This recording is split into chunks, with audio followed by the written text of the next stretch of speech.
Halo guys, kembali lagi bersama gue Arsita. Pada video kali ini, gue akan membahas salah satu film keren yang berhasil bikin gue deg-degan. Tidak lupa, gue selalu mendoakan agar kalian dan keluarga bahagia selalu ya.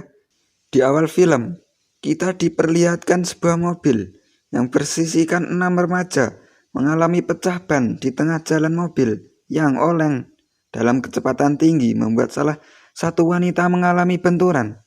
Di kepalanya, rombongan remaja ini terdiri dari 3 wanita, 3 pria, yang dimana wanita berpink bernama Sarah, wanita berjaket hijau yang bernama Karen, dan yang kepalanya terbentur bernama Jody. Untuk remaja pria, terdiri dari cowok berkaos biru bernama Jeff, cowok berkemeja bernama Todd, dan temannya berbaju putih bernama Eric. Intinya, si mereka semua ini ingin pergi pulang tahun adiknya Jody yang terdapat di sebuah kota terpencil. Saking terpercilnya mobil di jalur ini, dalam suatu bulan bisa dihitung pakai jari. Pada awalnya semuanya berjalan baik-baik saja dan tidak ada yang mencurigakan sama sekali. Todd sebagai pemilik mobil berencana untuk mengganti ban mobil tersebut dengan ban cadangan. Apalagi mereka memiliki 3 orang pria yang tentu saja ini bukanlah hal yang rumit. Dalam keadaan seperti ini, Sarah masih sempat-sempatnya nanjak selfie untuk posting status di sosmednya. Namun karena lokasi yang begitu terpencil, membuat jangkauan sinyal ini singkat sulit. Karena penasaran, Chaeyoung berjalan karena berlawan sejauh 3 meter. Dan di sisi posisi itulah jaringan baru terdeteksi dan cuaca yang begitu terik dan menyengat membuat Jody dan Karen bertuduh di balik mobil. Begitu juga dengan Eric yang kepleset pipis dan langsung pergi menuju semak-semak. Parahnya lagi, Todd sebagai pemilik mobil malah sibuk pacaran dengan Sarah dan membiarkan Jeff yang mengganti ban tidak lama. Dari itu, secara menyusul Jody dan Karen untuk berteduh juga di balik mobil. Ya tentu aja Todd sebagai cowok bucin malah meninggalkan Jeff sendirian saja. Jeff yang sebentar lagi berhasil mengganti ban mobil itu dirumitkan dengan posisi jalan yang sedikit menurun dan membuat ban mobilnya glinding. Di saat yang bersama, Sarah berniat untuk melihat kondisi ban yang sudah diganti oleh Jeff. Tetapi ia langsung terkejut saat melihat Jeff sudah tewas secara mengenaskan.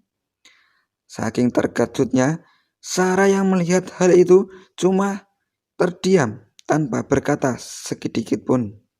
Toti mengambil bahan masih juga belum sadar bahwa sesuatu yang tidak beres terjadi di sini. Sialnya, dalam waktu yang begitu singkat, Sarah harus terkena sebuah tembakan yang berasal dari mana Karena dan Jody juga masih belum sadar bahwa ada sebuah ancaman yang ada di depan mereka. Benar saja, bola mata Sarah sudah tertebus di sekitarnya dan ia tidak tahu pelurunya berasal dari mana. Tanpa pikir panjang, ia langsung berteriak dan menyuruh teman-temannya untuk berlindung di balik mobil. Toti masih tidak menyangka mana tidak sigap dan harus terkena tembakan di bahu kirinya. Sedangkan Eric yang tidak sempat mendekati mobil harus melindungi di batang pohon. Mereka pun harus ditembaki tanpa henti dan cuma bisa mengenalkan mobil itu sebagai tempat berlindung. Tidak ada satupun di antara mereka yang menanyakan bahwa momen pecah ban ini bakal berubah menjadi malapetaka. Sudah jelas, ban mobil yang pecah itu disebabkan oleh perangkap yang dipasang oleh si penembak. Suatu jam kemudian mereka mulai kebingungan dalam keadaan terjebak seperti ini. Karena yang merupakan anak dari keluarga militer pun berasumsi bahwa si penembak itu menggunakan peredam sehingga tembaknya tidak berbunyi. Tambah lagi peluru yang tidak bisa khusus mobil menandakan bahwa posisi orang itu sudah cukup jauh dari posisi mereka. Todd yang mengalami luka tembakan Dia baunya membuat lemas dan tidak bisa bergerak banyak. Lebih kasihan lagi, Erik cuma bisa terdiam di balik batang pohon dan berharap pada sebuah keajaiban. Setelah terpikir-pikir, seketika itu juga Todd yang mencoba untuk mengular tangannya langsung diberikan sebuah tongsis oleh Jordi. Dari kantongnya, sebuah itu keren juga menyetel Google ekspresinya. Tanpa ragu-ragu, Todd langsung mengarahkan HP itu dan mendapatkan sebuah sinyal. Baru saja Karena berteriak menelpon lain, namun handphone itu malah ditembak oleh psikopat jarak jauh. Kedua Todd berencana untuk membuat gigi mobil menjadi netral agar mobilnya bisa didorong ke posisi yang mendapatkan sinyal.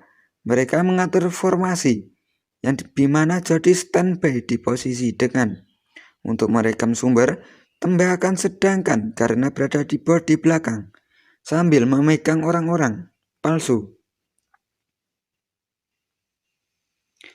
Totalnya berusaha untuk masuk ke dalam pintu mobil dan membuat gigi mobil berada di posisi netral.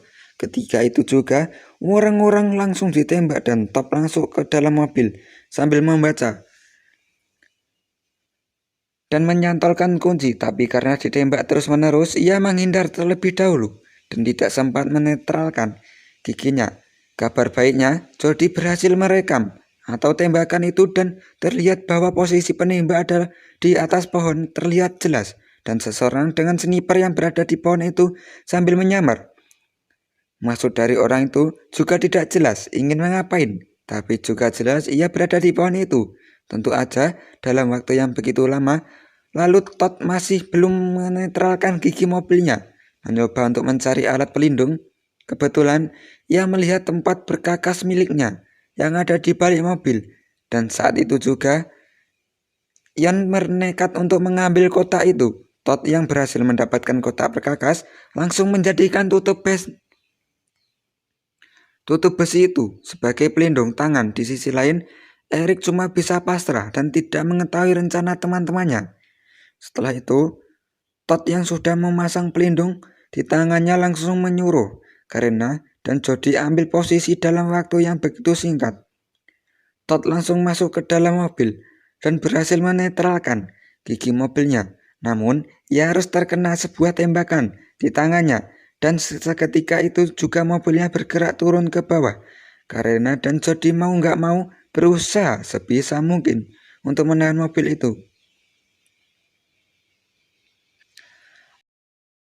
Saking sulitnya menahan mobil, genggam Jody pun terlepas dan membuat dirinya terpental sampai tertinggal dari mobil itu. Ujung-ujungnya, ban mobil yang belum dibaut langsung ditembak dan membuat mobil itu berhenti saat itu juga karena sadar bahwa ini adalah waktu yang tepat bagi Jody karena si penembak sedang mengisi ulang peluru. Di saat yang bernama Erik mencoba kabur dari posisinya, tapi ia malah ditembak terlebih dahulu daripada Jody. Yang alhasil Erik bisa kemana-mana lagi dengan kondisi kaki yang sudah tertembak. Kedua tangannya, kondisi seperti ini harusnya Erik bisa ditembak sampai tewas. Tapi si penembak sengaja membiarkan Erik tersiksa sampai kehabisan darah.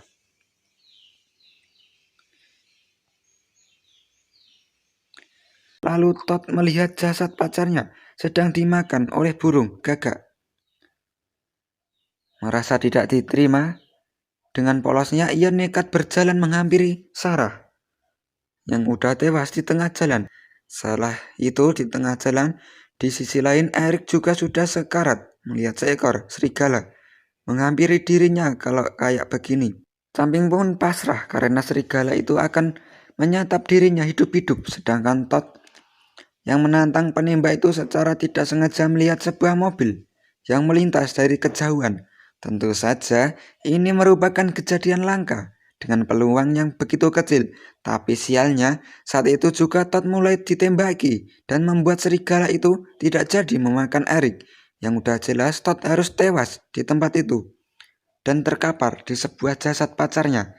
Si pengemudi mobil melihat Karen dan Zoe, dia melambaikan tangannya, namun sialnya tangan wanita itu harus ditembak dan dan tempat mengenai jari manisnya. Akibat itu, darah harus muncrat kemana-mana dan mengenai seluruh isi. Hal itu pun semakin memburuk ketika setir mobil tidak terkendali lagi. Mobil itu harus menyenggol mobil top yang berada di depannya dan menyebabkan kepala Jeff lepas dari tubuhnya.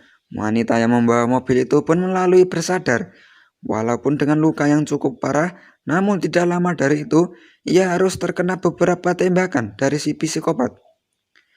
Begitu juga dengan suaminya yang mencoba untuk menyelamatkan anaknya yang terlempar. Ia terus diteriaki oleh Karen dan Jody untuk tetap berlindung di balik mobil.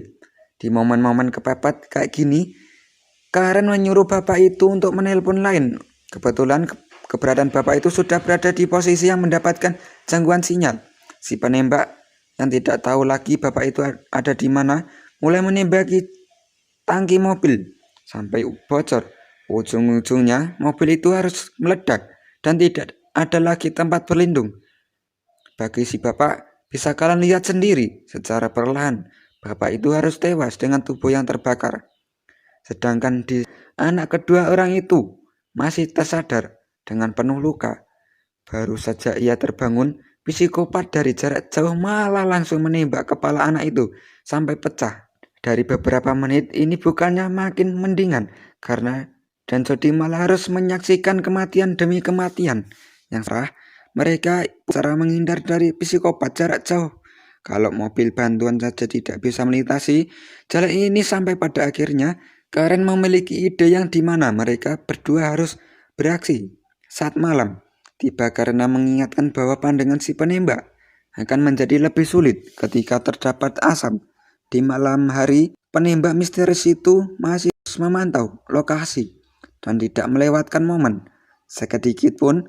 Lalu Karina yang sudah siap dengan sebuah coaster berencana untuk merobek beberapa jok di dalam mobil. Di sisi lain, Jody mengambil suatu buah botol bensin, satu buah tas berisi baju dan kotak minum yang ia temukan di bagasi, mengambil kaos demi kaos yang ada di dalam tas.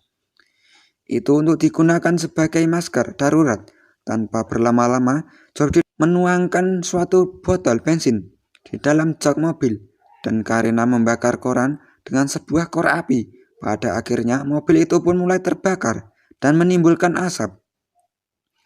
Dalam seketika, namun asap itu masih belum cukup untuk memberikan mereka kesempatan kabur dari timbulnya asap-asap itu.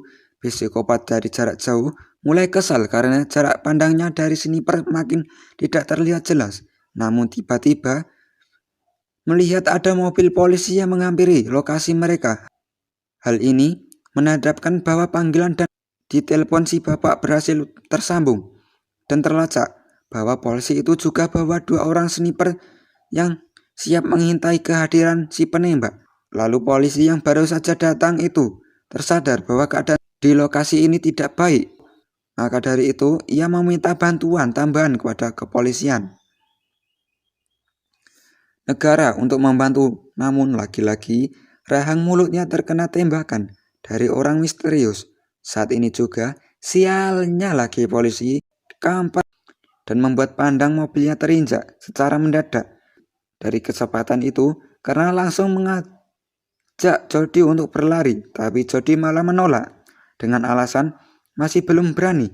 Yang mau gak mau, Karen harus berlari sendirian saja dan sialnya asap mulai menipis.